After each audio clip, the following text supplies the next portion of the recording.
Ladies and gentlemen, good morning and welcome to the West Hall of Institut Teknologi Bandung.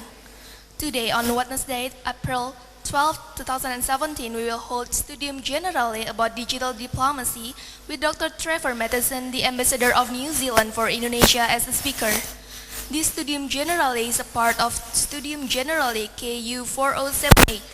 First of all, we invite the Vice Director of General Administration, Alumni and Communication to give a speech. Please welcome Dr. Miming Miharja. His Excellency, Dr. Trevor Matheson, the Ambassador of New Zealand for Indonesia, Her Excellency, Mrs. Trevor Matheson. Also, we have here Professor Charmadi Mahbub. He is the Senior Advisor of Rector of ITB. And also here we have deans of the Faculty of Mining, Professor Dr. Sri Widiantoro. Thank you for coming, Pak. Also many of academic staffs who also attend in this special occasion, especially for Dr. Ari Ahmad Arman, who will become the moderator of the discussion. Thank you for coming, Pak. Our student, good morning, Assalamualaikum warahmatullahi wabarakatuh. First of all, high appreciation to Mr. Trevor Matheson, the Ambassador of New Zealand for Indonesia, and Madam, for kindly fulfill our invitation to this Studium Generale. I would like to extend Professor Kadarsah, our Rector, gratitude and warm greeting to Mr. Ambassador and Madam. Excellency, Mr. Ambassador, and all the attendants, Studium Generale is designed to give opportunity to our students to enrich their knowledge outside their focus of study, so they would have broader views as important capital for their future professional endeavor. So in this lecture, we invite prominent speakers who have great experience and rich knowledge in their field of work and interest to be shared with our students, not only in academic terms, but also their personal story, life experience, failure and success. They are all very valuable for our students' lessons. So everybody, today we are very lucky to have Excellency Mr. Ambassador to deliver his knowledge and experiences for us. It's such a great opportunity for us to know more about New Zealand and how they become a great country, as well as Mr. Ambassador's personal experiences in promoting New Zealand-Indonesian friendship and collaborations. We do hope that today's lecture would provide our students with valuable knowledge and experiences. Most of all, we also do hope that New Zealand and Indonesia would have a stronger friendship and collaboration in the future. So once again, high appreciation and thank you very much for Mr. Ambassador, and please give big applause for Mr. Ambassador and Madam. Thank you very much. Wassalamualaikum warahmatullahi wabarakatuh. Ladies and gentlemen, the Studium Generale about digital diplomacy with His Excellency Dr. Trevor Matheson, the Ambassador of New Zealand for Indonesia, will begin shortly. Dr. Insinyur Ari Ahmad Arman, MT, will conduct today's Studium Generale. Ladies and gentlemen, please welcome His Excellency Dr. Trevor Matheson and Dr. Insinyur Ari Ahmad Arman, MT. Morning, Pak Trevor. Ya, selamat pagi katanya. Okay, ladies and gentlemen, first of all I want to ask you, who knows the very famous movies, that most of beautiful skins, it's taken in New Zealand. Who knows? What movies? Okay, The Lord of the Ring, and Hobbit, most of us beautiful skin is taken in New Zealand. So I think we will hear anything about a beautiful country, one of the beautiful country in the world. Even I never been there. Yeah, I hope after this occasion, Pak Trevor will invite me to visit this beautiful country. Okay, interesting fact that after that movies, I found one source said that arrival to that country increased up to 50%. Yeah, so how the powerful of beautiful movies to increase to promote the countries. Yeah. Okay. Good morning, everybody. Miming, Vice Rectors, my colleagues, and everybody is already here. Yeah. Today we have special great occasion. We have very special invited speakers, Pak Trevor, Mr. Trevor. Yeah, he is an ambassador of New Zealand in Indonesia, in Jakarta, of course. Yeah, he already here since 2015. Yeah, on January.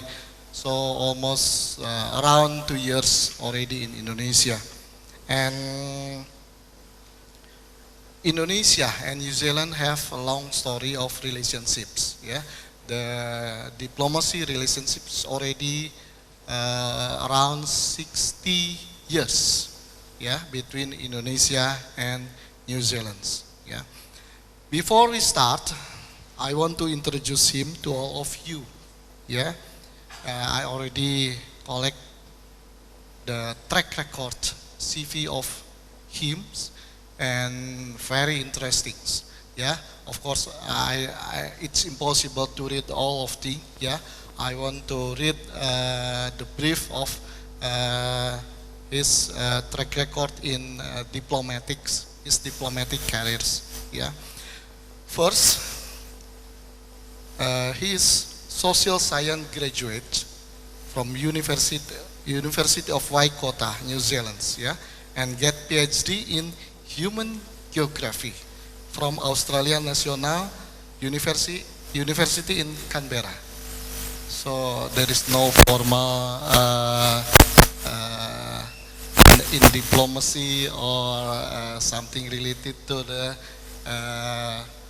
relationship between countries, yeah, and there is very interesting diplomatic career of him. Yeah, first diplomatic posting in Geneva, Canberra, and Rarotonga. Before Jakarta, he was ambassadors in Italy, and also 10 other Mediterranean and Balkan states country. Yeah. Also, he was permanent representative of UN and others international agency in Rome, while he is ambassadors in Rome. Yeah, in 2007 up to 2010, he was ambassadors in Kingdom of Saudi Arabia. It's very interesting. From Saudi Arabia to Rome and going to Indonesia. Yeah, between Rome and Saudi Arabia. Here in Indonesia. And also, yeah, not only Saudi Arabia, yeah, also non-resident ambassador to the Gulf Cooperation Council, include Bahrain, Kuwait, Oman, Qatar, and United Emirates of Arabia. Yeah, he also have many experience, for example, as private secretary to various New Zealand ministers. Yeah, and today, finally, he is ambassador of New Zealand in Indonesia. So, I think you can speak Indonesia. You have 2 years here, sedikit. Okay.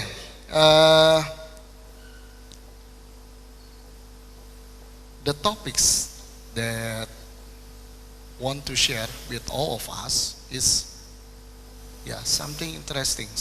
Yeah, digital diplomacy. What is digital diplomacy?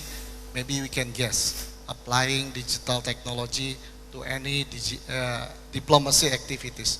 But I believe That will be more than more than only applying digital technology, and we can hear it from our guest speakers. Yeah. Okay. Let's start our starting occasions with the interesting video about New Zealand, and after that we will continuing with the lecture from the Pak Trevor.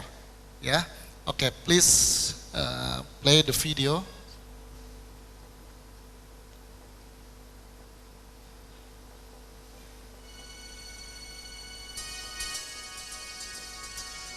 Terhanyutlah bersama kami.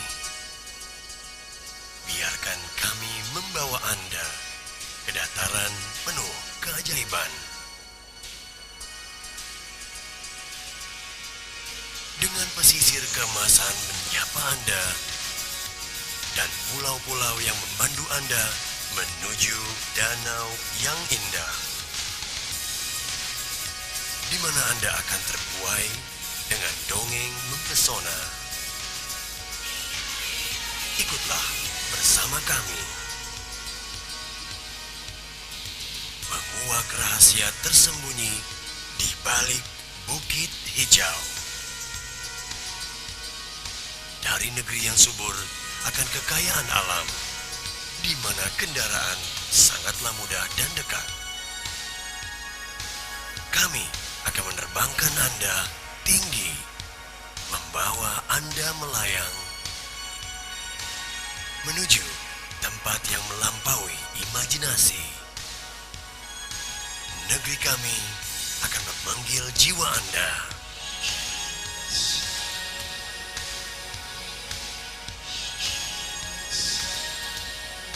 Menuturkan kisah para leluhur.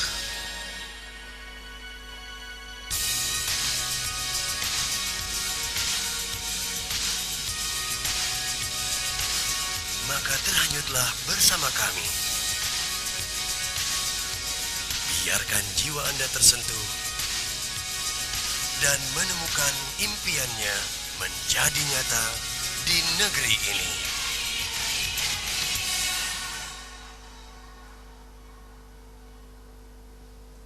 Yeah, please give applause for that beautiful video. Yeah, very interesting. Yeah, beautiful countries. Okay, let's start with these lectures. Mr. Trevor, please.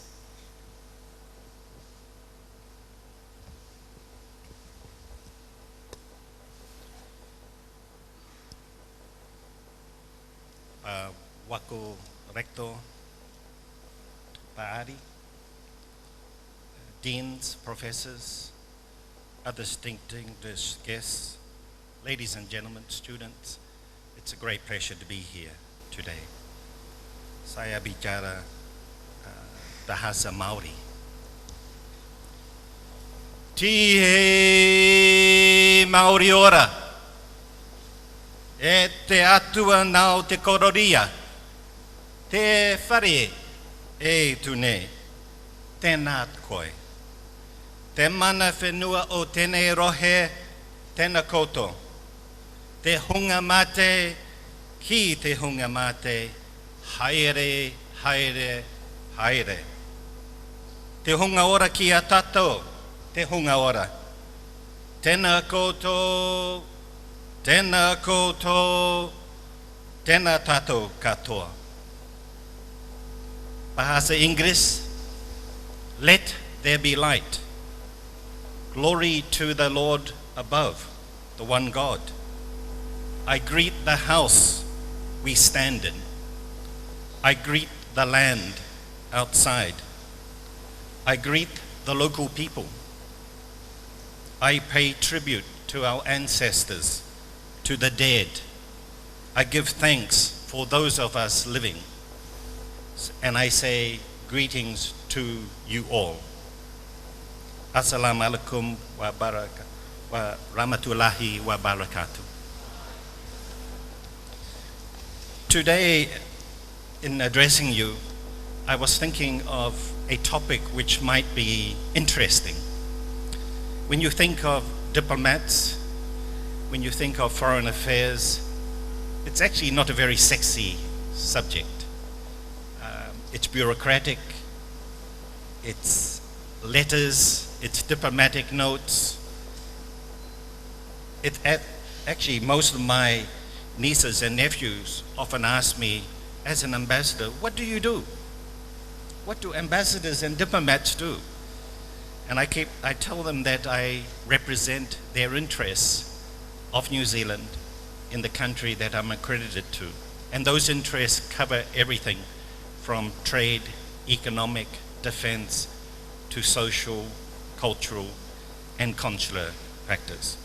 So I thought, what has changed in my life as a diplomat that would be of interest to you? And the last 20 years of my life as a diplomat have been probably the most transformational of any diplomat one can imagine. And so I want to talk to you about a subject called digital diplomacy, because in your lifetime, the world has changed immeasurably because of innovation, because of transformation, and because of a revolution in information technology. And we diplomats, we foreign affairs people, have had to change with the times. So the subject that I've chosen today is digital diplomacy, Kiwi tweets. And Kiwi is the name that we often call ourselves in New Zealand, that we, not because of the kiwi fruit, but because the national bird of New Zealand, the flightless bird of New Zealand, is a small kiwi animal. And so New Zealanders like to call themselves as Kiwis to associate with the small flightless animal that is our national heritage, our national icon. So let me see if I can move on from here.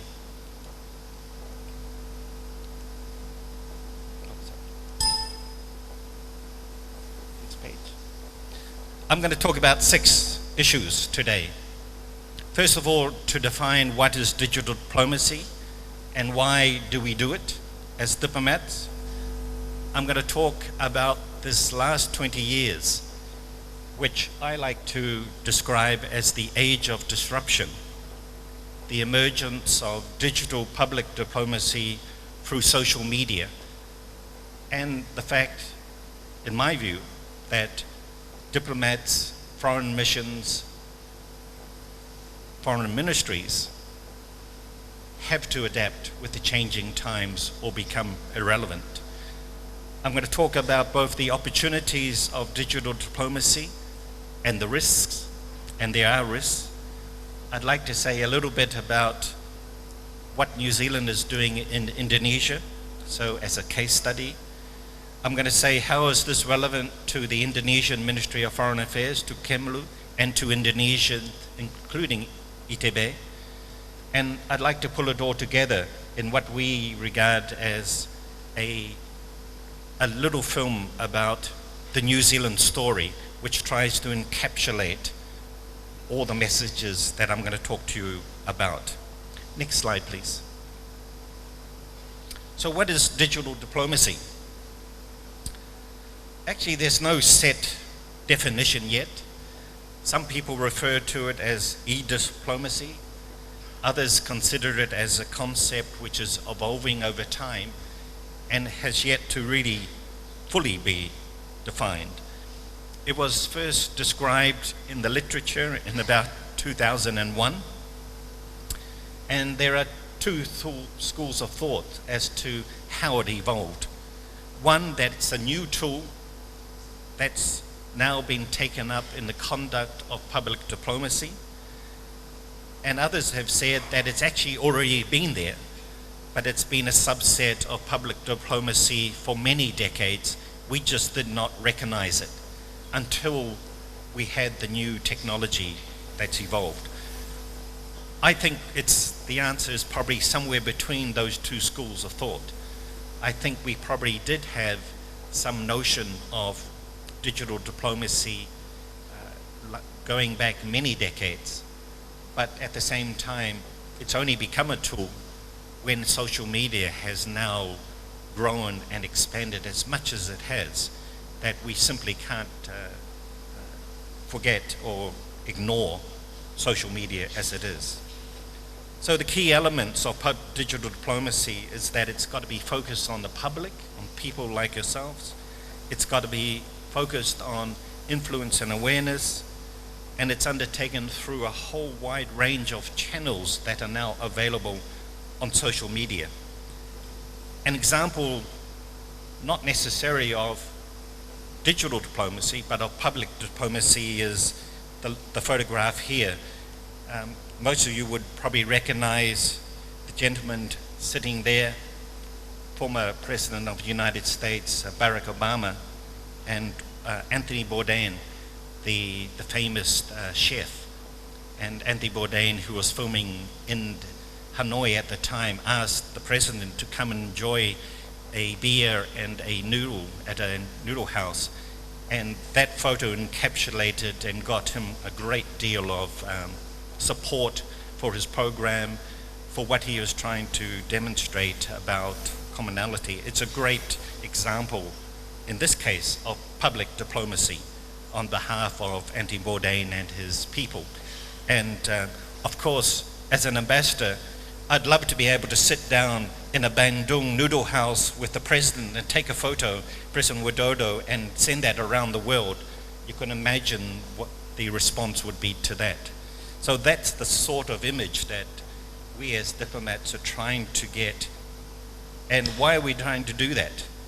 Well, we're doing that for a number of reasons. Next slide, please. Okay, sorry, this one, yes. Most ministries and foreign ministries in particular have been slow to react to the new opportunities that social media presents. One of the reasons for that is that diplomats are inherently cautious and secretive. Diplomats love to do things in third person. We do diplomatic notes to each other. If I want something from Kemlu, I write a third person note and I get a third person reply. It's very impersonal, it's historical, goes back 300 years of diplomacy based on the old French and British Foreign Service way of doing things. So when something new like social media comes around, we diplomats are rather slow to pick up what it means. And it's really not in our DNA. Because we are secretive, we like to have negotiations behind closed doors. We like to tell the public what we've agreed or not agreed, but we normally don't involve the public in our discussion.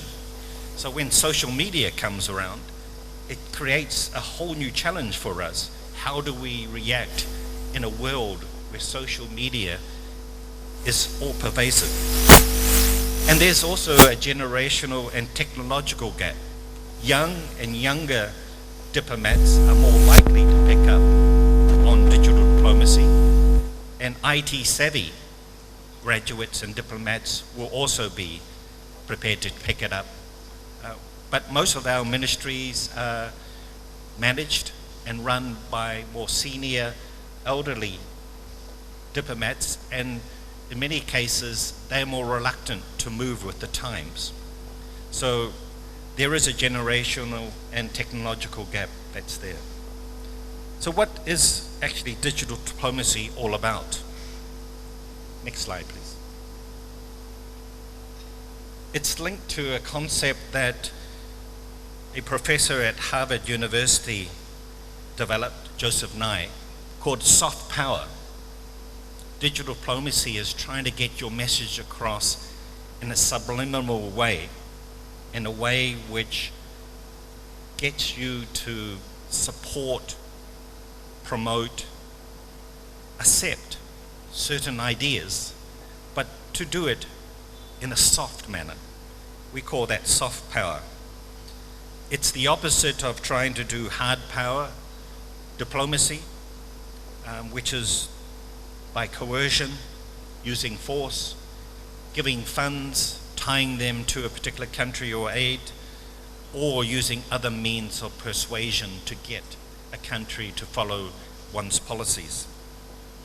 So, according to Nye, soft power is the ability to shape the preferences of others through appeal and attraction, and the currency of soft power is trying to use one's cultural values, the way that I use Maori language and present today, the way that I present my political values, the scenery and foreign policies that I have in these charts and these slides.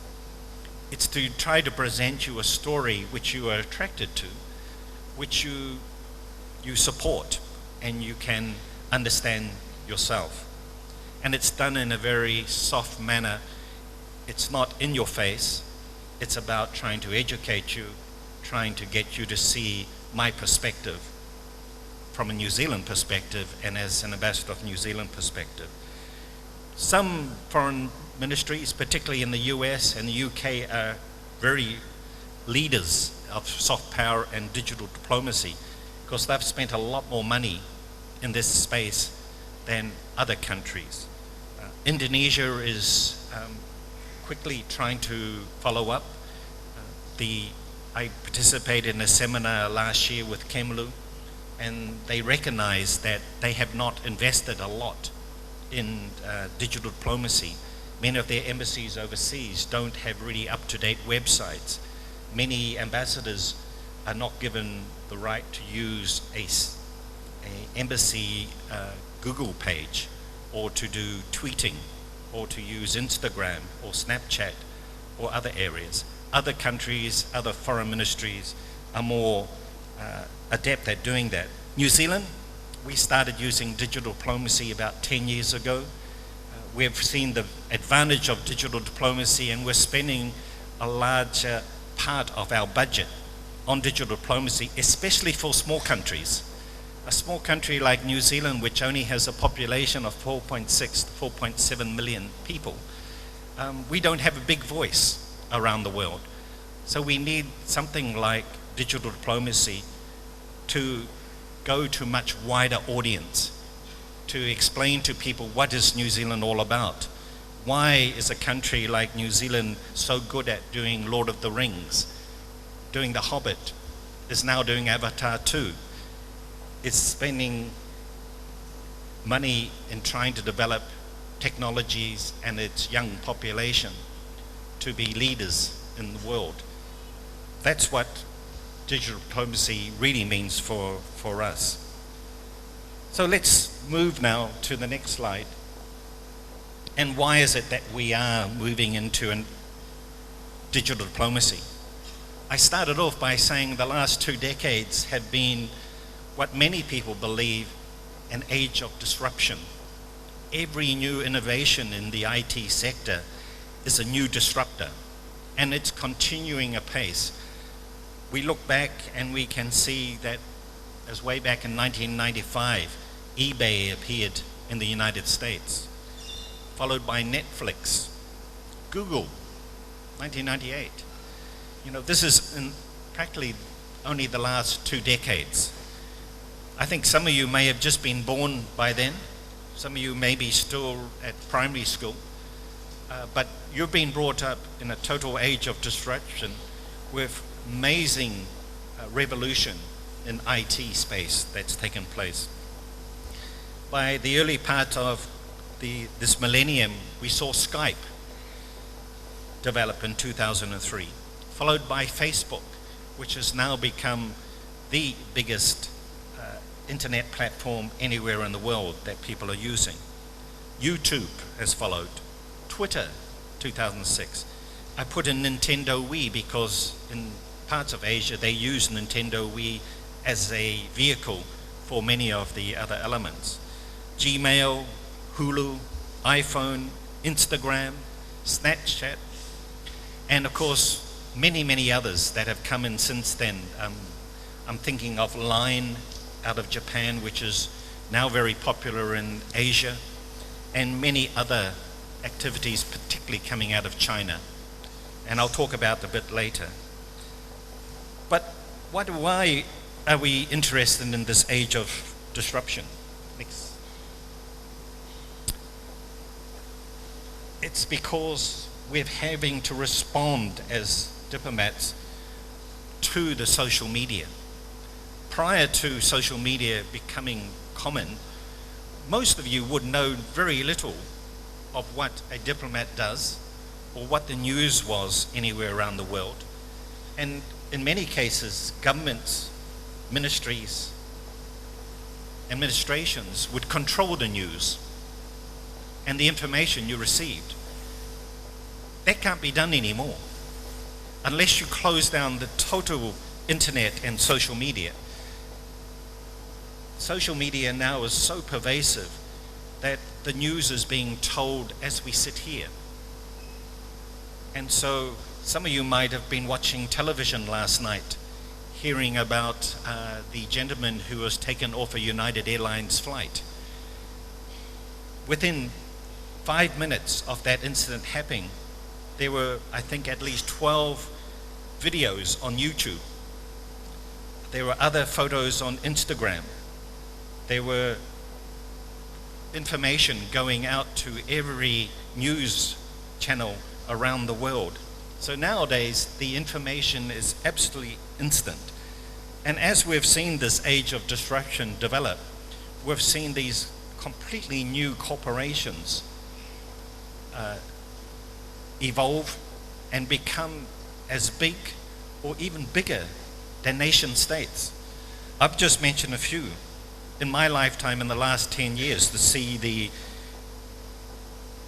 Uber, the world's largest taxi company, which has no cars, become a worldwide success. We've seen Airbnb, which was started by two friends who wanted to rent out 3 mattresses, become the world's largest hospitality network. But they don't have any hotels and they don't have any rooms. They're selling services. We've seen this explosion of people selling services. And it's because we all love services. We want information. And we want it on our fingerprint. We want it on our iPhones, our Samsung tablets. We want it on that iPad that most of you are carrying. I suspect that nearly every individual in this room probably has at least 2 devices, maybe 3 devices. And many of you probably belong to many of these different channels, whether you've used Google or you're getting a film off Netflix, whether you're using Skype, whether you've used Uber or Grab or Gojek or something else. The world is changing because of this new IT. And diplomats like myself have to change. So let me put the context for this disruption into diplomatic terms. We were, before, the only formal channel for official information about diplomacy and foreign affairs. That's no longer the case. We can't guarantee that. Every time I pick up a newspaper or I open my Facebook page or I turn on my computer, there is news happening every hour, every minute, every second. And as a diplomat, I don't have the luxury anymore to be able to tell my capital that something has just happened and I'm the first person to know about it. The reality is that Wellington and my capital and my leaders already have picked it up because they are on the internet as well. And so as that public engagement rises, there's a greater expectation for diplomats and officials to respond. And in that case, my job of being the first one to report changes. What my ministers and my government want me to do is to make sense of what is happening on the internet, what is happening in social media reports. Try to put in a perspective, why does this matter to New Zealand? what is the impact on New Zealand and or on New Zealand citizens. Take, for example, a few weeks ago, President Trump did a directive to halt travel around the world by people using particular passports or of particular nationalities or religions. My government straight away asked our ambassador in the United States, what does this mean for New Zealand and New Zealand citizens? Will we be affected at the border, in the airports in Los Angeles or Washington? It would have been a similar request from the Indonesian government to its ambassadors as well, to say, what does this mean? Because you've got to make sense of evolving events. And whereas before I may have the luxury of hours or days or even weeks to do a report, now it's instant, because the news and the activities are being played out in front of you. You don't have the luxury to just say stop, because the news will keep evolving. So let me look at some of the principal social media channels. And here we are. Facebook. It's got a mass audience, it's informing and it's engaging. It's the largest in the world currently. Twitter is smaller, but has a very more influential audience for us about information gathering. And it's but the preferred means of communication by some particular leaders, including President Trump. Instagram is a new one. Images, pictures tell 1,000 words. And we use it for food, tourism, culture, because if you have beautiful photographs and scenery, they can tell 1,000 words. You don't have to have any words there. And of course, we now have Snapchat, which just went public and is worth multi-million dollars. Continuing the trends of the key of disruption is that it means that we're having to change from PCs. In fact, most people now don't have a normal PC. People would have had a typewriter before. Now you had a large computer with a hard disk.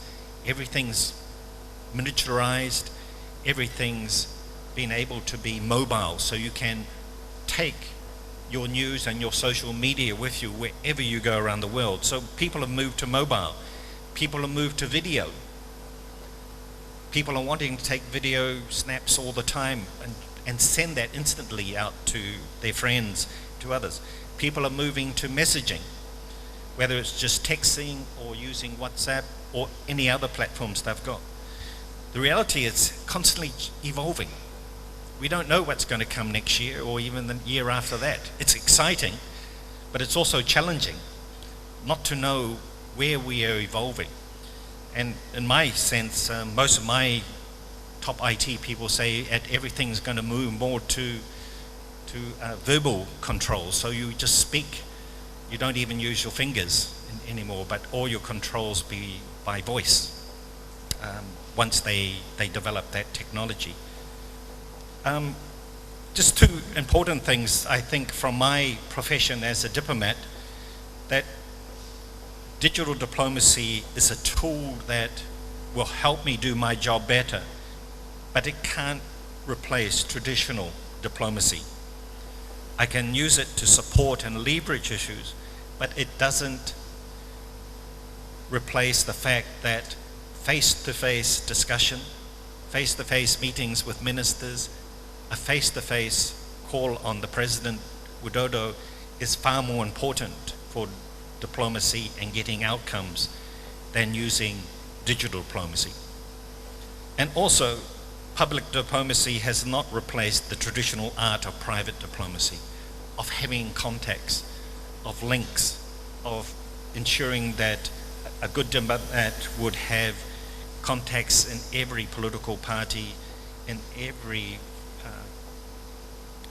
area of an economy, so that you're getting a balanced story and not a biased story. So let's look at an example that New Zealand did, which I thought was good public diplomacy and digital diplomacy. It was last year in Surabaya. we were approached by Jawa Post. Jawa Post wanted to send or select or have a competition in Indonesia where they wanted to send a reader from each province of Indonesia, the best good citizen in each of those provinces, and send them to a country. They wanted to send them to New Zealand. And we agreed with them. We said, this is great for Jawa Post. It's great for New Zealand. By all means, we're open. Jawa Post said they would pay to send the 32 individuals, because 34, I think you have provinces. And they would send the 34 to New Zealand along with 6 of their staff to film it, and if New Zealand would look after the 34 when they arrive for 1 week and show them a good time. Last July, I had the privilege of my Prime Minister making a state visit to Jakarta and to Surabaya. And in Surabaya, we agreed to do a formal launch of this initiative with Jawa Post. There were 2,500 individuals who attended the launch, young people, employees of Jawa Post, other people. We ended up having that social media event reach over 250,000 people on our embassy Facebook post. Jawa Post itself, through its newspapers, has a circulation of 500,000, plus their TV networks in East Java and elsewhere around the country. So they estimated that it went out and it got 10 million interested hits. And in fact, the interest shown in that contest last year was the biggest that Jawa Post have ever had. And they were so pleased that we're going to repeat it this year and next year as well. So we've agreed to do it for 3 years with New Zealand sponsoring that initiative. And I met the 34 people before they went, young people who were aged between 13 and 20 before they went to New Zealand. And since they've come back, and I have to say they become all young honorary ambassadors of New Zealand, because they fell in love particularly with Maori culture and with the New Zealand style. Here's a photograph, the next one, of the, if we go to the next slide please, photograph of the actual launch with my Prime Minister there, and his wife, the Mayor of Surabaya, who got re-elected a few months after that event. On the far left, the former ambassador of Indonesia to New Zealand. That was his last big event before he returned to become Director General for ASEAN Affairs in Kemlu, and all of Jawa Post supporters. My Prime Minister was overwhelmed by the event. He thought that going to political conventions was fun, but he really enjoyed this event. And it's an example that gave us a great deal of exposure in a very positive light. It shows how public diplomacy linked to digital diplomacy can be effective.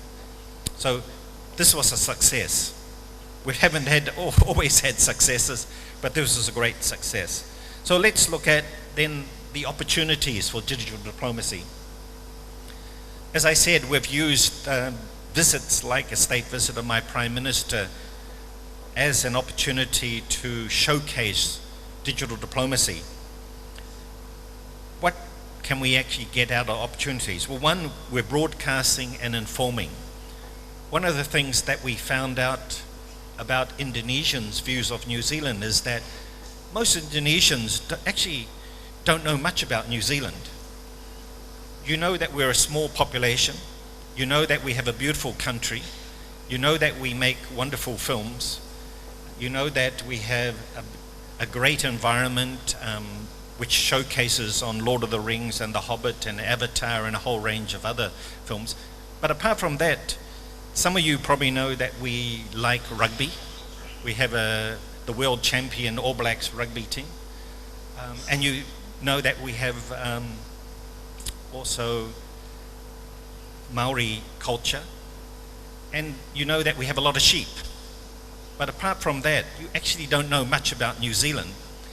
And as an ambassador in Indonesia, that's a problem for me, because it means that I need to try to educate Indonesians more about what New Zealand has to offer beyond a country with 40 million sheep, with a nice quality of environment, good education. We also want to show that we're innovative, that we're world leaders. We're the first country in the world to give women the vote. We're also a country which has 3 national languages, where we respect both human rights, human culture, language, the right of Maori. So we have 3 languages, which is English, Maori, which I started with, as well as sign language, are all national languages in New Zealand. We also are very proud that we have a multiracial society, that we also treat everyone with respect and trust, and all religions are treated as equal in New Zealand. So there are aspects of New Zealand society that we would like to use in our digital diplomacy. And that's what we're trying to do through broadcasting and informing and setting out information which is trustworthy, truthful, and honest. We're also about trying to influence and change perceptions. I just used there that the previous slide was the example of our former Prime Minister who stood unsuccessfully last year for this Secretary General of the United Nations, but she did a very good social media campaign as part of that process. If we carry on, what other opportunities do digital diplomacy bring? The next slide, please. You know, some countries, for example, like Vietnam, you use social media to try and change perceptions of your country. And in this case, they've been pushing very much to position Vietnam as maybe the next Silicon Valley, or a Silicon Valley in Asia. So it's trying to use social media and also digital diplomacy to promote your country in areas that you think are needed. We're also doing that in New Zealand. If we go to the next slide. Some of you may recognize the gentleman, Joe Taslim, one of your top actors. Joe is the New Zealand tourist ambassador and has been for the last 2 years. And he's been to New Zealand with his family to do filming for Tourism New Zealand and also to showcase New Zealand at various film fairs here in Indonesia. So we're trying to use digital diplomacy and promotions like this to be engaging. If social media exists, we need to engage with it and try to make use of it. But at the same time, we have to find out what our audience wants. You know, what do you want to read? And often you tell us quite clearly by the number of times that you press on our Facebook page link or our website link. We know which stories are doing well and which ones are not doing so well. And so we try to modify our stories to meet those areas where there's most interest. We're wanting to connect to people through networks. For example, a lot of the activities that we do now is through WhatsApp. And in that case, I can WhatsApp most ministers and let them know what we're doing or ask them if they're going to be available. We still have to go through a formal process to seek their participation, but WhatsApp allows us to do things a lot more informally and quickly. And we're also trying to profile our work. So we want to profile what is New Zealand and to profile it in a manner that makes you interested in what New Zealand has to offer and what can happen. And continuing on with that theme about opportunities, the next slide. We're wanting to obviously better inform everyone that news is moving onto social media platforms. We're using Twitter in particular, and we're trying to use international news, Indonesian news, and our own New Zealand news to move forward.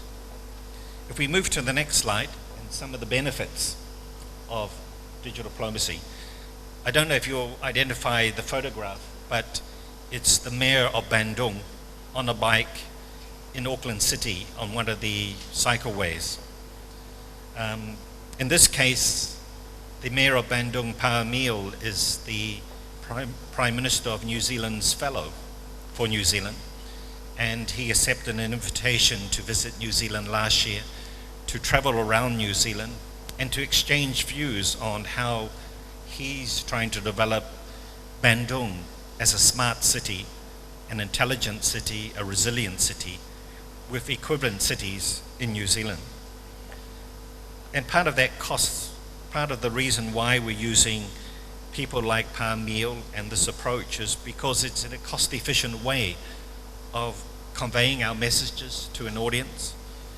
We can amplify our events by having people like Joe Taslim or Paamil involved in what we're doing. We think it's a great way of trying to get people to understand the conversation that we want to have with Indonesia and New Zealand. And it's especially important for a small country like us that we should be moving in this way. And what we particularly do in our embassy is that we integrate it. We take a New Zealand Inc. approach, incorporated approach, that foreign affairs is linked to our development program, to our trade and economic program, to our tourism program, to our education program. We're trying to do that all the way through. And I'll just end on the next slide in terms of benefits with another example of a digital diplomacy event. This again was in Surabaya last year with our Prime Minister and the connection we have with Baba Rafi. I think many of you know about the Baba Rafi kebabs, but the owner of Baba Rafi, he and his friend developed Baba Rafi with 2 small stores in Surabaya about a decade ago. They now have more than 1,200 stores in 9 countries, just established a store in the Netherlands, are moving around the world to many other places. It's a great concept. And the New Zealand link is that Baba Rafi import New Zealand beef because they believe New Zealand beef is the best part of that. So it's a win-win. It's Baba Rafi, it's Indonesia plus New Zealand joining Baba Rafi to conquer the world for kebabs. And they are now the biggest kebab chain in the world. And if they continue to develop, their aim now is to try to emerge more into Europe and then to go to North America and take that Indonesian brand. And we're pleased that through the New Zealand beef, we just have maybe about 5%. But we're very proud to be partners with Baba Rafi in its endeavors to succeed. And that's how we're trying to build connections between New Zealand and Indonesian companies, big, small, or medium size. But let me say there are risks to social media. As you always know, a lot of people wonder, can you trust what you read on social media? Many of the reports which are being sent around the world are usually inaccurate or biased or don't paint the whole picture. And for us, that's a major risk. Our credibility as a country, as an embassy, and as a foreign service is important that we don't say the wrong things. We don't make mistakes or knowing mistakes, and we don't invite unwelcome engagement. There are people out there who will want to grab your initiative and hijack it and take it along a different path than you want it to. So it's about managing the messaging, concentrating in our case in the New Zealand messaging on making those risks manageable. We sometimes have to take content off. If we've made an error and we haven't got it correct, we admit to it straight away, and we apologize, and we edit and repost it. We also, in my embassy, not one individual has the right to put up a message on our social media accounts. We have a peer review process, so at least one or two others look at what's going on and then make an assessment if that's culturally correct or factually correct, whatever. We have clear community guidelines from my ministry on what we can say and can do and engage in, and what is acceptable for each platform. Each platform is slightly different. We have to find the best way. And sometimes we do have to block or hide engagement with some individuals, because often we find that a particular individual may be very obnoxious with their comments or very misleading. And the best way to do that is they won't be reasoned with, and then we simply block the communication with them and don't have them having access to our accounts. So let me move to what we're doing here in Indonesia, and I wanted to talk about our Facebook page. We have currently about 249,000 followers. That doesn't sound a lot, but for some reason here in Indonesia, we've been on 249,000 for the last 3 years. It won't go higher than that, but we think we actually get more followers than what's there. Our content on our Facebook page, and that's example of what our page looks like. It's a mixture about New Zealand news. It's about New Zealand and Kiwis' experiences here in Indonesia. We love to get stories about Indonesians doing things in New Zealand. We carried a story recently of coffee company Java Nero, which has been successful in selling its West Java coffee to a New Zealand company in Wellington, and have just signed a new contract, not only to sell coffee beans under the West Java motto, but also to sell chocolate to New Zealand. We love to have stories about New Zealand students here in Indonesia and Indonesian students and their experiences in New Zealand. And all of that is about a soft diplomacy approach to doing things. We want to be interactive, so we often run competitions, quizzes. We like to style those to our audience, and we will match up with someone like Jawa Post to support their competition and draw attention to that on our website. Our audience, we hope primarily Indonesian, a select demographic. We're interested in people such as yourself in your age group, because you're the future leaders of Indonesia.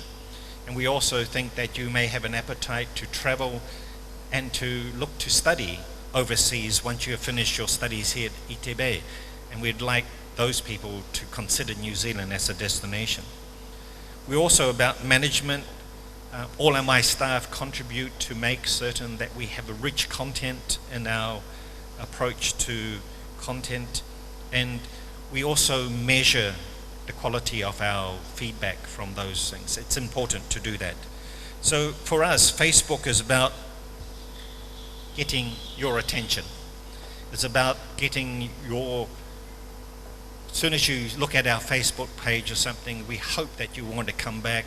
We hope that you will see that this is interesting. You didn't realize that about New Zealand, or you want to learn more about a particular issue. Let me also look quickly what we're doing in Twitter in Indonesia. We do have a Twitter account. We have only about 1,000 followers, but we limit who we tweet to. On balance, the number of people who are looking are more senior managers and political influencers, members of parliament, in terms of who we deal with on Twitter. I run this personally with my deputy, and also I have an ambassador to ASEAN who has her own Twitter account, and so we coordinate a lot.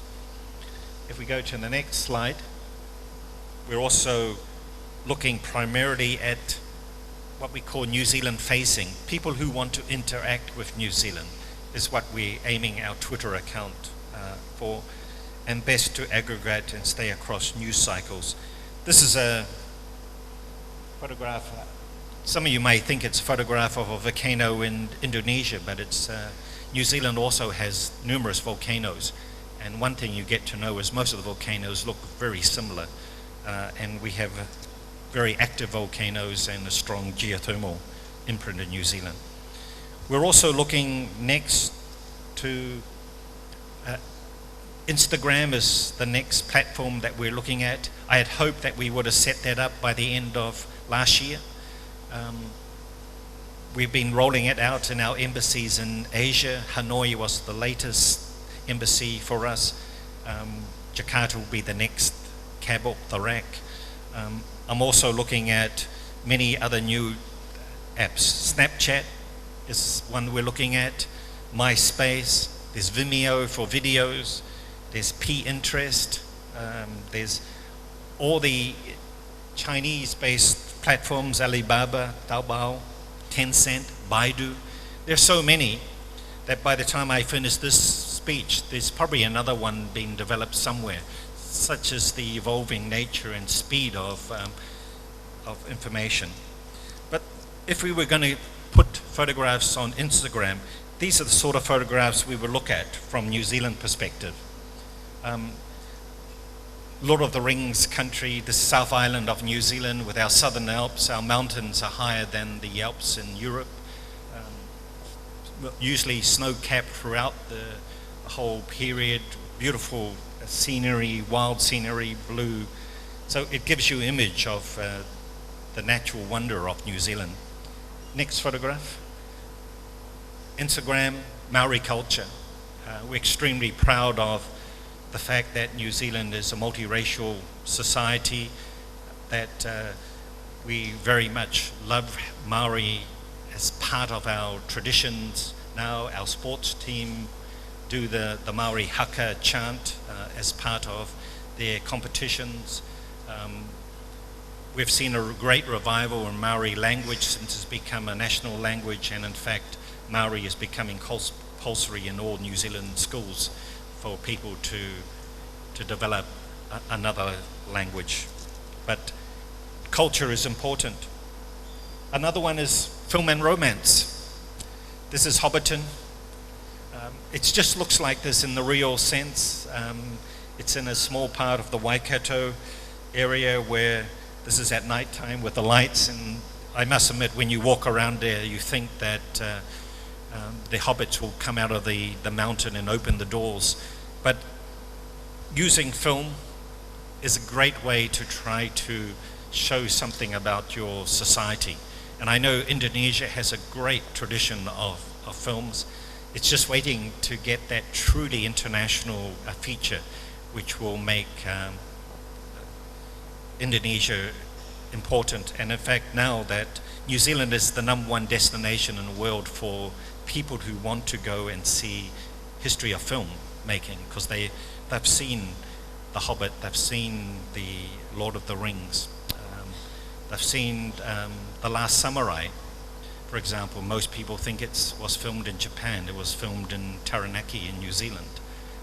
Many of the films people don't realize are being done in New Zealand, and so a lot of investment is going into maintaining that. Finally, WhatsApp. This is one of the fastest growing opportunities. I think my WhatsApp has gone several times since I've started.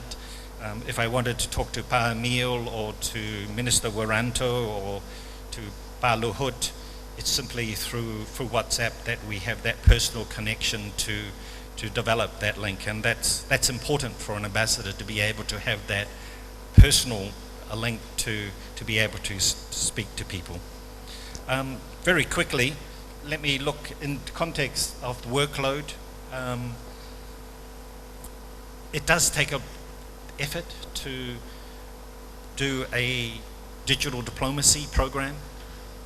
It's not costless. You need to put resources into it. But in my sense, the time and resource commitment is well worth the outcomes if you've got a proper focus and you know where your audience is and what you're trying to achieve. We try to do also, we're looking much more at syndication of content across platforms. Sometimes we can actually buy it cheaper if we actually go to Hootsuite, and we can buy a whole range of different platforms instead of paying Facebook, Line or Skype individually. And we've also had great encouragement from head office, from my government, to continue to promote. The New Zealand Embassy in Jakarta was one of the trial embassies under the New Zealand Foreign Affairs to trial. And we did it here because Indonesia, in particular, the young people in Indonesia are some of the most IT literate anywhere in the world. You may not have all internet at home, but you're getting all your content through your mobiles, and that's remarkable. And your percentage of people getting that information is amazing. And so, as an ambassador, I frankly can't afford not to be involved in digital diplomacy and communicating and having a conversation with you. Let me come now to how this is relevant to your foreign affairs and also to Indonesia more broadly. As I said, I think you've got to be involved. You simply cannot be standing aside from digital diplomacy. If you stand aside from digital diplomacy, then your ability to influence, your ability to communicate will decline significantly. That's particularly true of small countries like New Zealand. Of course, the United States, the bigger countries like China don't really have to rely as much because they're always in the news. But for smaller countries like New Zealand, we have to work hard at making certain that our message gets across and people understand what that message is. What we're aiming to do is to change perceptions of Indonesia and New Zealand to an international audience. We think that Indonesia should promote more of its interests around the world, including your great products and services. We've found that social media has been particularly important when we're responding to consular and natural crises. I recall in particular that when I arrived here in Indonesia, we had the unfortunate crash of AirAsia flight from Surabaya to Singapore. And of course, my capital wanted to know were there any New Zealanders harmed or killed in this particular incident. And we were able, through the social media and contacts, get that information within an hour or so of the crash and assure them that there were no New Zealanders on board. So that's important, how we could aim to do that and have that. It's also, we use very much digital diplomacy to support our international candidatures. New Zealand has just come off the UN Security Council. Indonesia is wanting to go on the Security Council in 2018-19. So we used social media and digital diplomacy to put forward our candidature, why New Zealand should be chosen to be in the Security Council. We know that Indonesia did not get onto ICAO, but is trying to get on to UN Security Council 2019, is trying to get on to ITLOS, and also just recently announced candidature for IMO. So that brings me almost to the end of my presentation, and we're going to end up by seeing a video about the New Zealand story, an initiative that defines what we've been talking about: digital diplomacy, video, showing what New Zealand can and do, where our strengths are, in the form of a New Zealand story, which the government initiated 5 years ago. It took 3 years to develop the New Zealand story, with every ministry, all the people coming together to try to come up with an image which says this is New Zealand and this is the New Zealand story. But before we see that, I was challenged earlier that in New Zealand Maori tradition, every speech in Maori in New Zealand always has to have a waiata. And a waiata is a small song. A waiata can be a poem, a waiata could be a chant. And so to keep with Maori tradition, and because I sang at a presentation of graduates last year, I was trying to think of what waiata I should sing to you that is relevant. And this is a very simple, straightforward waiata. It's called E Toru Nā Mea. It's about three things. It's an inspirational waiata about the importance of guiding your life by the principles of faith, hope, and love, or araha. Araha actually means more than just love. It can mean caring, it can mean sharing, it's also supporting people. And so let me sing this very short waiata and say thank you before we see the New Zealand story. So, E Toru Nā Mea. Let me say in English, there are three great things that are spoken of in the good book. The first is faith, the second is hope, and the greatest of all is love. So, E toru nā mea nunui, iki ana te pai pera, whakapono tu manauko, ko te mea nui, ko te aroha. There are three great things that are spoken in the good book. The first is faith, the second is hope, but the greatest of all is love, di aroha. Thank you very much. Terima kasih.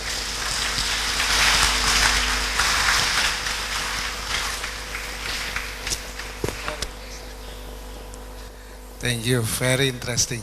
Yeah, we got lectures, we got beautiful scenes. Also, we will see the videos, yeah, another videos, yeah, about this beautiful country. Let's see the videos first. New Zealand story.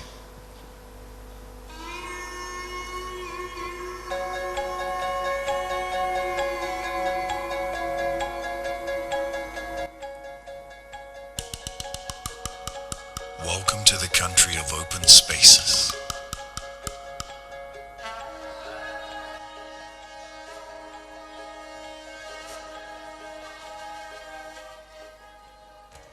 Where nature bursts and flows. Where the elements come alive. Where there is room to breathe.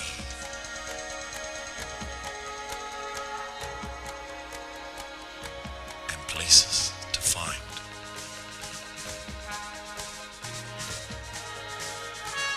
Welcome to the country of open hearts.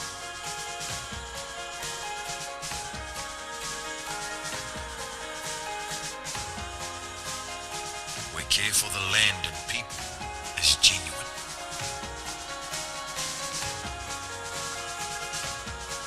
Where life is for living.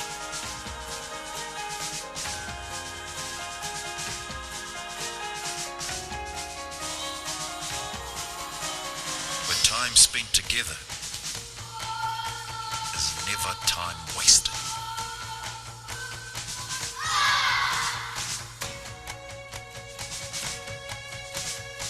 Where lasting partnerships are formed.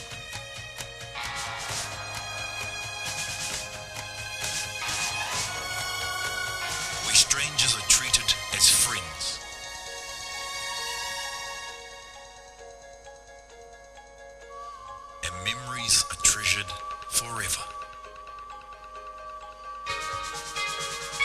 Welcome to the country of open minds.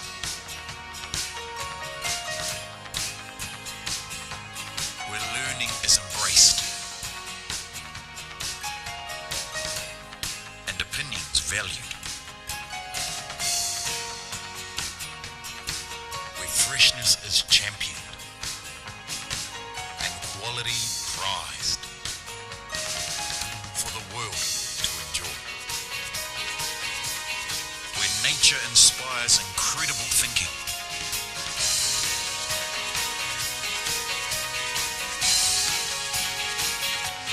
Where ingenuity drives innovation.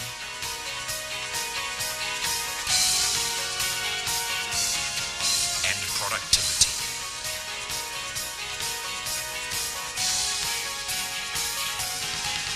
Where big ideas are born every day and new technologies are perfected.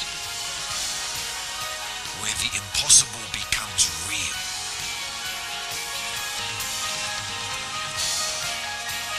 And where every sunrise inspires the extraordinary.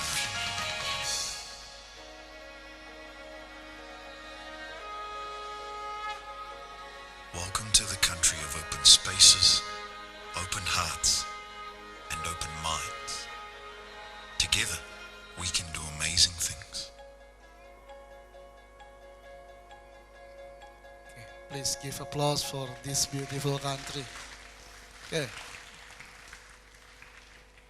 One surprise for me, I think New Zealand is similar with Australian and other country, look like Western country.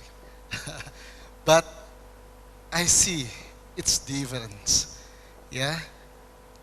Mr. Trevor show me that he still keep the very strong local cultures that come from his ancestors. Okay, applause for New Zealand. Yeah. Okay, before we move to the discussions, ask and questions, yeah, I want to make summarizations, yeah, of Dr. Trevor talk. Yeah, the first,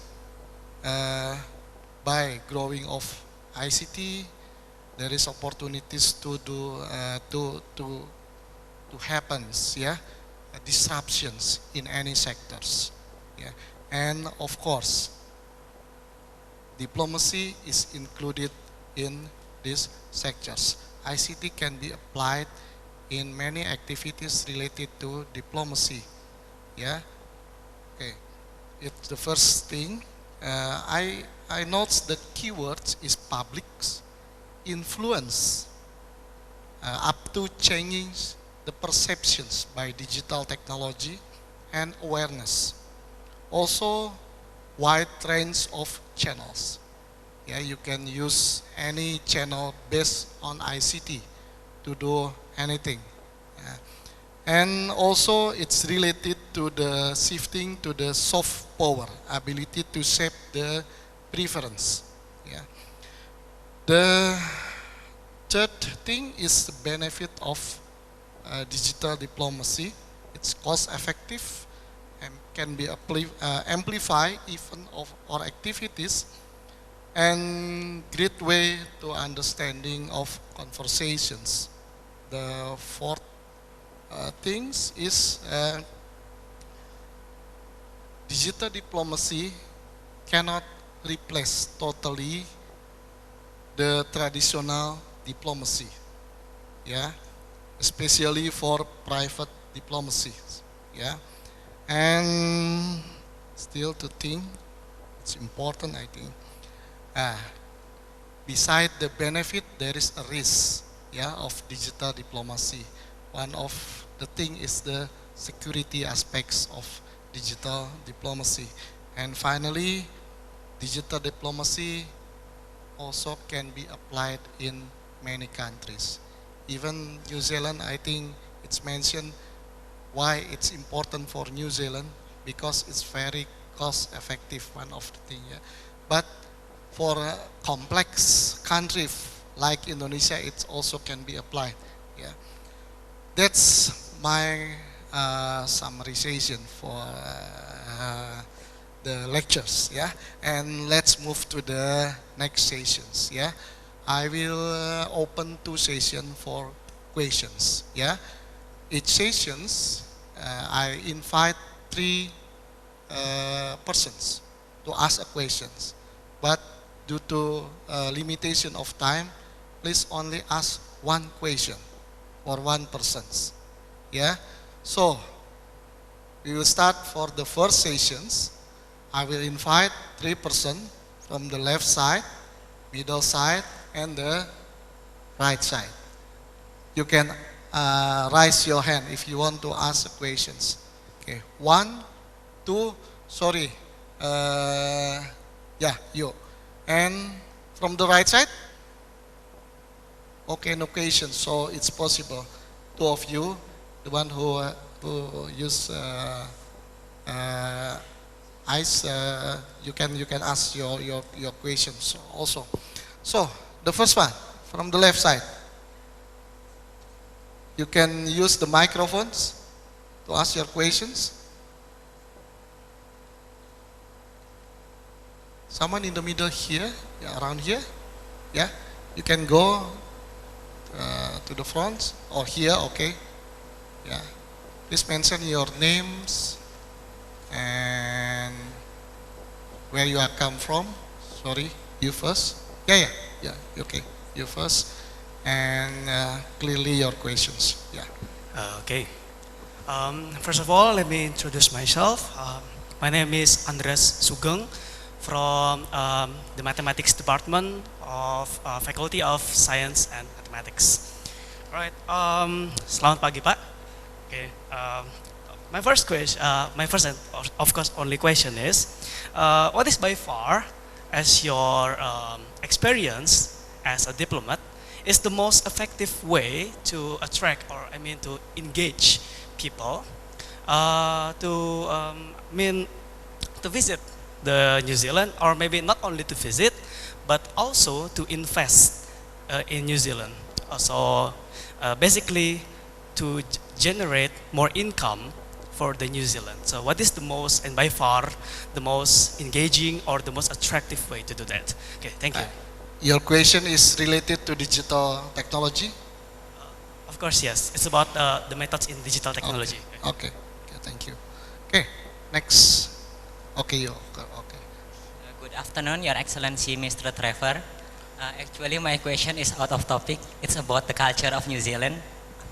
I see that Indonesia and New Zealand has similarities, but has a very strong culture, beautiful culture, and I want to know how can New Zealand manage to preserve the beautiful culture so we Indonesian can learn from it. Thank you. What, your name? My name is Dimas from Physics Engineering. Dimas. Yeah. Okay. Okay, the third one. Good morning, Dr. Matheson. My name is Michael Duane from Geophysical Engineering. My question is whether it's actually kind of simple, basically. In your line of work, basically, as a diplomat, what is the most significant contribution of digital diplomacy that has achieved for New Zealand in ways that maybe traditional diplomacy hasn't been able to achieve yet before the use of digital diplomacy? Thank you. Okay, clear? All the questions? Okay, you can start answer your questions. Let me answer from up here. I think the first question from Andres. What is the most attractive, engaging method that we can use to attract investment, trade into New Zealand through digital diplomacy?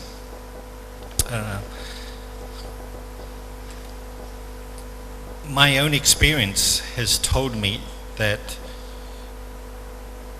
you can't rely on just one methodology, that digital diplomacy is only one branch of a tree of tools that you can bring. It depends very much on what the attraction is, if it's an investment in New Zealand, then we do not use digital diplomacy other than in a broad context. To get investment to New Zealand requires personal contact, personal diplomacy, face-to-face diplomacy, and quite a bit of effort and individual trust. The one thing that we often find is that an investor or family who is wishing to look to invest in New Zealand needs to have that personal relationship with the New Zealand authorities, and usually that's the ambassador, to convince them of the merits of investing in New Zealand. Often there is a decision that's taken on the economics of an investment, and clearly that has to tick all the boxes, that the investor needs to know that the investment is going to be sound, appropriate, and the returns of that investment are going to be positive. But at the same time, they want that personal assurance that their investment is welcome in New Zealand, that the government will support that proposal, and there won't be any unforeseen problems. And that's the art of just being a diplomat, of having those contacts and trusting them. In a broader sense, tourism, broader education, messaging, we can't do it without digital diplomacy. And that comes on to the second question for Dimas. How does New Zealand promote culture? I can promote culture by going around and visiting universities, schools, a whole range of areas, but it's impossible for me to go to every university, every school here in Indonesia and be able to promote New Zealand culture and what we have to offer. We've found that digital diplomacy gives us another opportunity to get our message across to a much larger group of individuals that we could ever hope to do face-to-face or in collective meetings like this.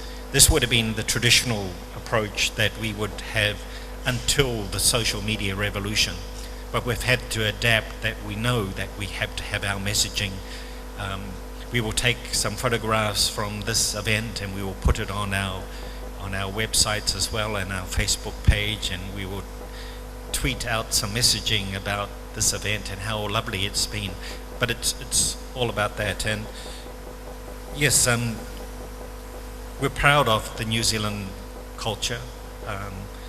We first of all have a bicultural understanding in New Zealand between Maori, who are the original inhabitants of New Zealand, and the Europeans, primarily British, who came to settle in New Zealand, who through the Treaty of Waitangi in 1840, the peoples of the British realm and the Maori agreed to share New Zealand for future generations. And so we've had a long history of wanting to try to promote our culture. I think only now, after almost 170 odd years, have we really appreciated what that culture means. And that culture means actually embracing Maoriness for what it is, embracing Maori language as a national language, understanding how to speak Maori, how to understand the culture of Maori. I myself, I'm not Maori. You may be surprised to know. I am close to Maori, but my mother is from the Pacific Islands. She's from the Cook Islands. Her mother was from Tahiti in French Polynesia. My mother is from the Cook Islands, who are New Zealand citizens, cousins of New Zealand Maori. So I have a similarity to understand New Zealand Maori culture, which makes it a lot easier for me than others. But in many ways, I represent the face of New Zealand, that we are a mixed society, that interracial marriage, interfaith marriage is very common, that the number of Asians now are in fact growing so fast in New Zealand. They're almost the same number as Maori. But that is welcome in New Zealand as we continue to try to have more migrants and to grow our societies. So I think Indonesia is doing a great job itself in promoting its own culture. It just needs to do that more internationally to present a picture of your culture and your approach. In New Zealand, we view Indonesia as a wonderful example of a moderate form of Islam. The way that you portray, the way that you can interact. And I say that honestly and faithfully, having been ambassador in the Middle East and in Saudi Arabia, where the issues are a lot more challenging than I see here. But I think Indonesia and Malaysia and Brunei have embraced the way that you've embraced Islam and your own cultures and brought them all together in one society is amazing and should be applauded as we go forward. The third question was about digital diplomacy achievements. What have we been able to achieve in digital diplomacy that we couldn't have achieved elsewhere? And I'm thinking that one of the areas that we've been very effective is digital diplomacy in our tourism and education areas. We have working holiday schemes in New Zealand where we invite people between the age of 18 and 30 to come and stay 1 year in New Zealand. We're hoping to conclude a working holiday scheme with Indonesia in the next year. And we had a target of 50,000 people coming in the working holiday scheme. We went live on our social media around the world for these programs, and we ended up getting something like 5 times the number of 50,000. In some cases, the quota for the working holiday schemes were filled within the space of a day. In Croatia, they filled the quota for 200 places within 2 hours. And I think in Korea, it was 1 hour, there was 1,000 things, and they took the first 1,000. So that's an example of digital diplomacy achievement being achieved without, in a more modern way of doing it, that we could never have been able to put that message across in non-digital diplomatic ways. It would have taken a much longer process to go through newspapers, through magazines, etc. And I think the way that we're doing things like the New Zealand story could not have been done other than in a digital platform. It was designed as a digital platform, and we're trying to evolve the New Zealand story as we go through. And in each case, if we take the New Zealand story broadly, and then in each case, if I go to a renewable energy conference, we have a New Zealand story renewable energy.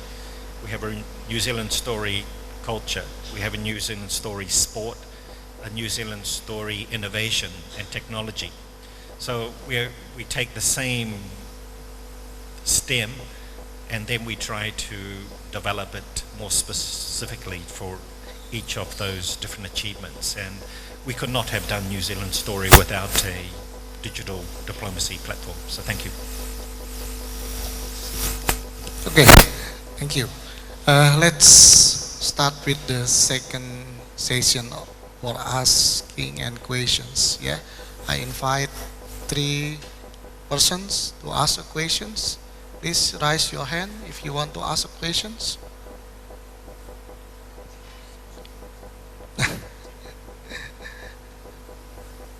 Oh, okay. 1. Is there the others? Okay, you can ask your questions.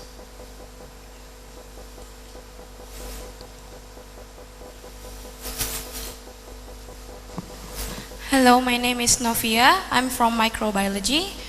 I want to ask you, I heard that you have ever become a diplomat for New Zealand in Saudi Arabia, is that true? So what is the difference between Saudi Arabia and Indonesia to New Zealand for you?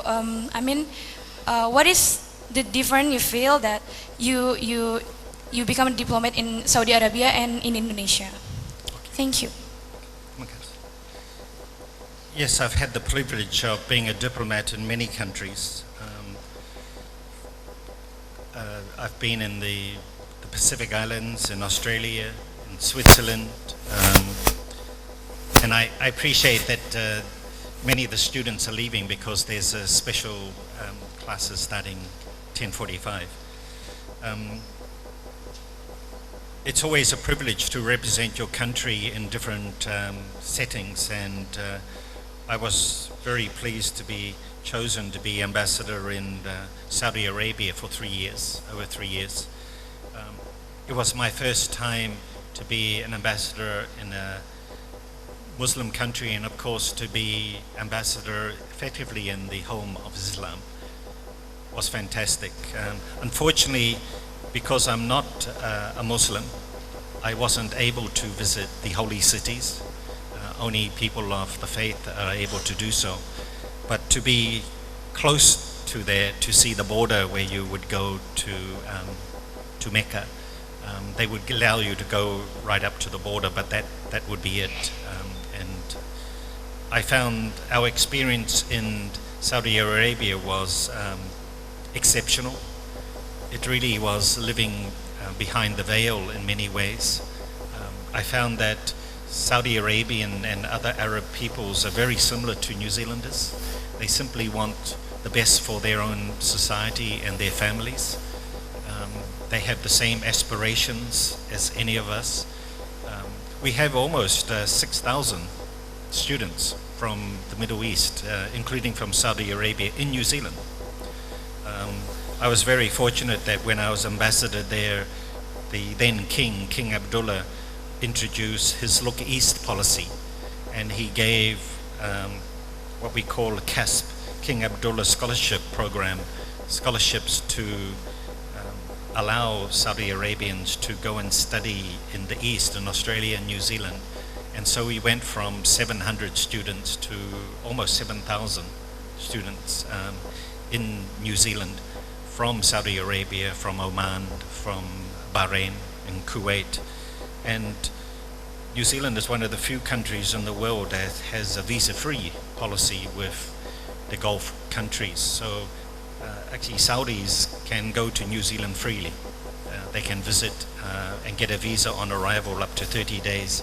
And New Zealand took that approach even during the Gulf War and during the problems that we had the Twin Towers.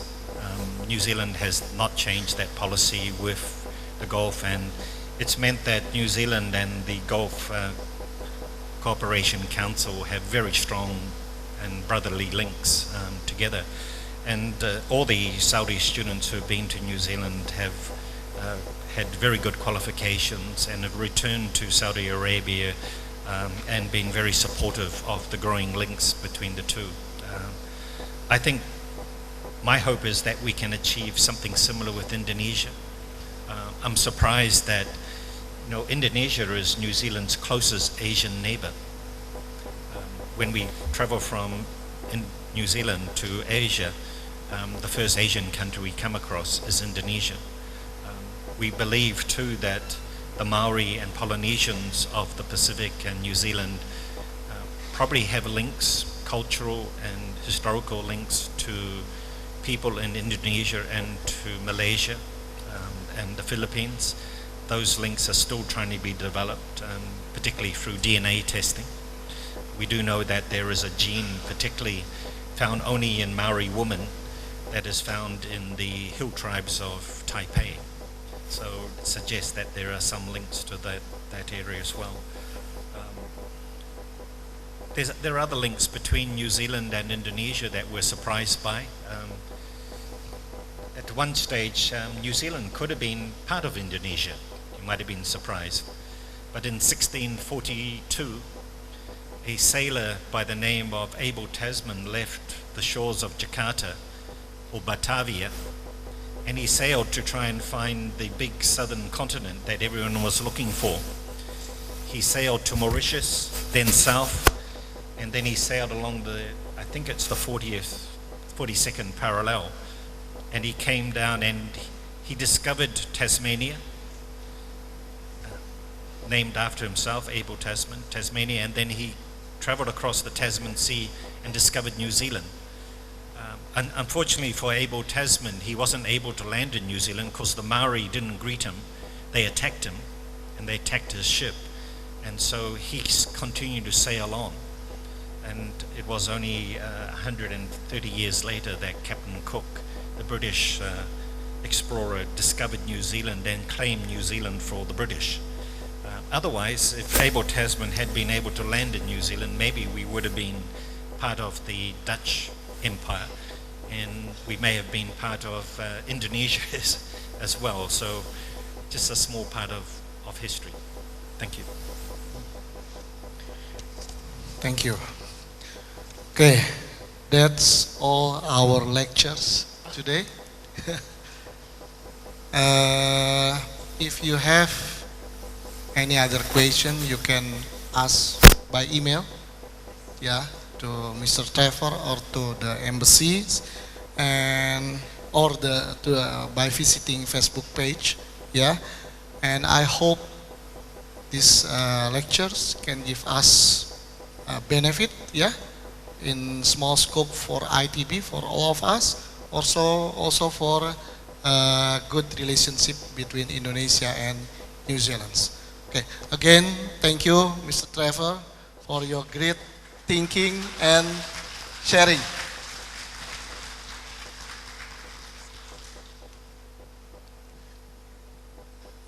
A memento from Dr. Miming Miharja as the Vice Director of General Administration, Alumni and Communication, to His Excellency Dr. Trevor Matheson.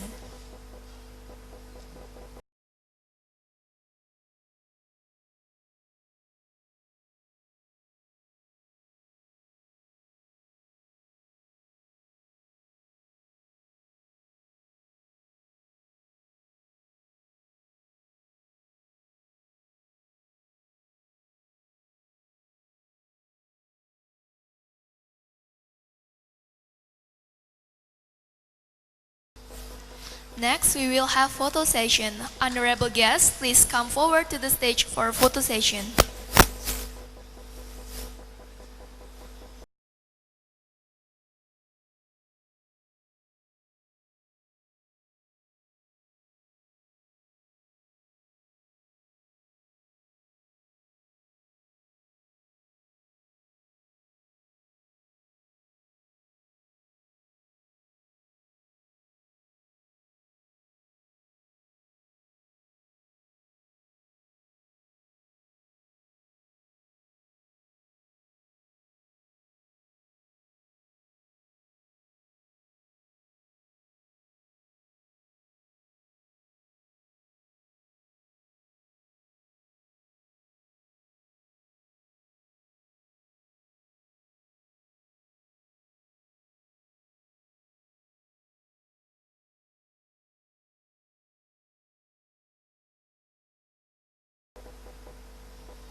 The Studium Generale on Digital Diplomacy with His Excellency Dr. Trevor Matheson has come to an end.